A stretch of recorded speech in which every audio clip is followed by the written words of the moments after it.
This wannabe influencer is in some big trouble. So, what did she do?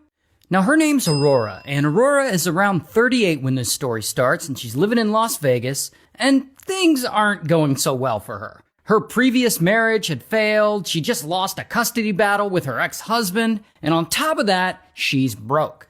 So she starts looking for ways to make some money, and that is when she decides she's just gonna steal it.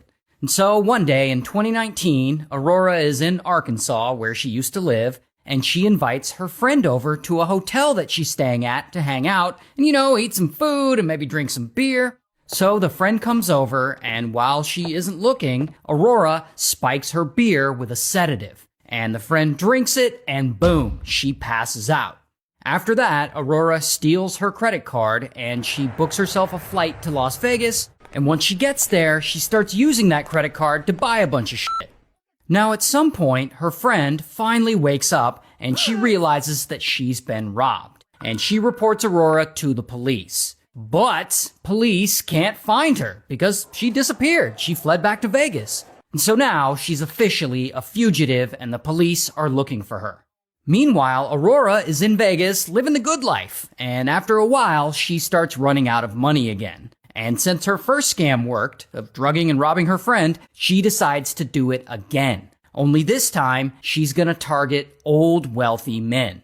So she signs up for a few dating apps, and she starts looking for lonely old men. And before long, she matches with this elderly guy. So they start chatting, and they start flirting, and eventually they agree to meet up for lunch. So they meet up, and they hit it off, and everything goes fine. And they see each other a few more times, and at some point, Aurora feels like it's the right time to rob this guy.